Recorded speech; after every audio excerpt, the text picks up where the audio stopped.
What's up, YouTube? Good morning. So my brother, his oldest son Nicholas, had a C3 something Mercedes, and they've only had it 5 years. And they bought it pre-owned from auto lenders.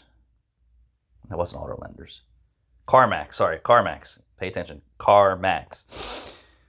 So it was his first car. I think it was like 26,000, something like that, 5 years ago. And then I do remember before he took it, the windshield was cracked, something else was going on, and those cars are supposed to be reconditioned on the line, ready to go.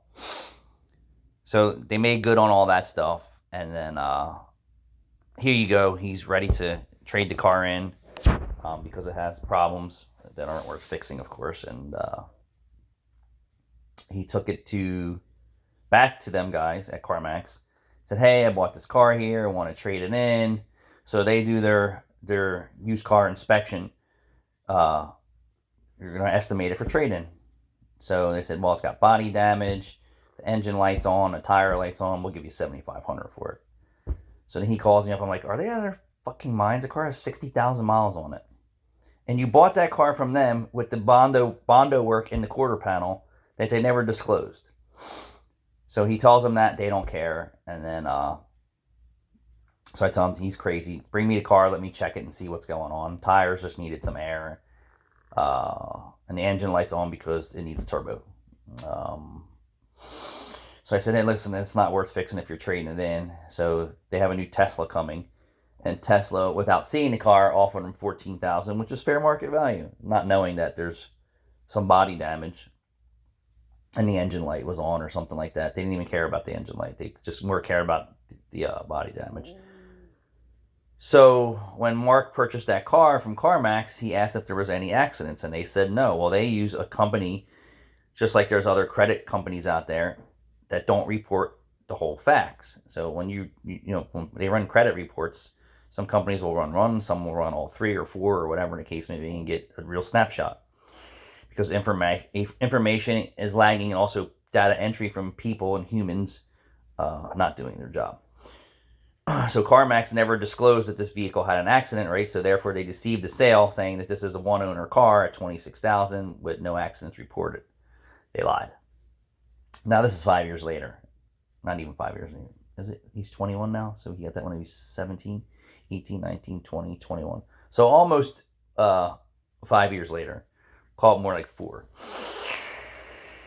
So he takes it to another place for an appraisal, and I think they lowballed him there again too. So CarMax chopped at 50% of Kelly Blue Book, which Kelly Blue Book isn't really the really real.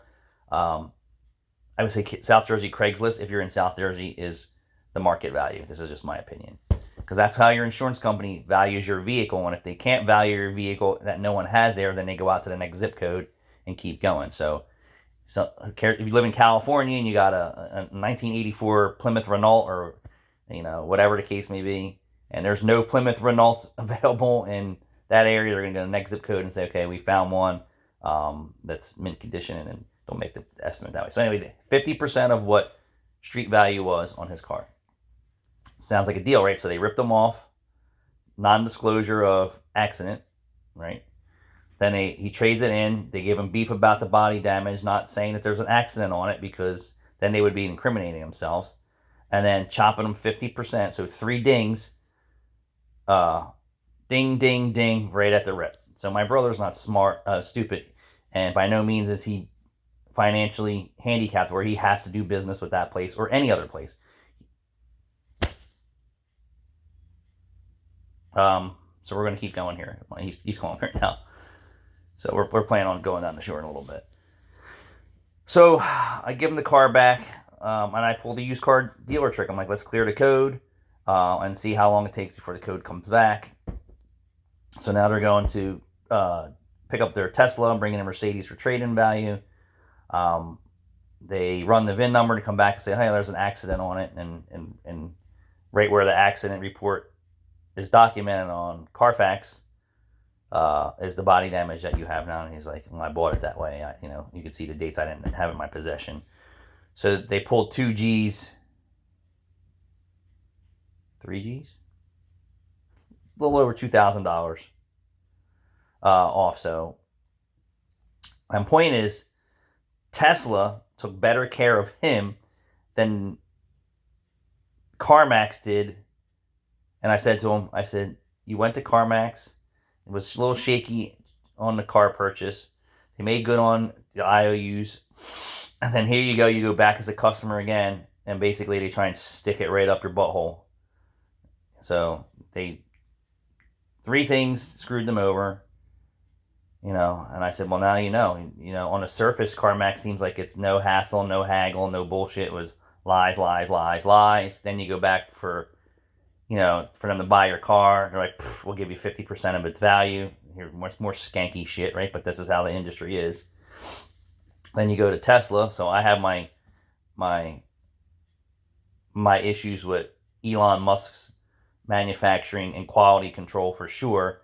But I'll say on the other side of them, taking care of the customer, giving them, fair market value and perception of what that's going on with the car. And so CarMax here, Tesla here, on your trade-in value, and then another guy somewhere in between that. And they were still on the higher side of them. And of course, he's buying a way more expensive car. But I think that Tesla's trade-in did a fair justice to my brother and Nick on their new Tesla purchase. So beware when you buy a car, and if they say there's no accidents, don't trust anyone that says that. I mean, if you're buying a car that's third, fourth owner, what does it even matter? But if you're buying a one-owner car and they said there's no accidents, and there's accidents on it, that's some shady shit. Beware.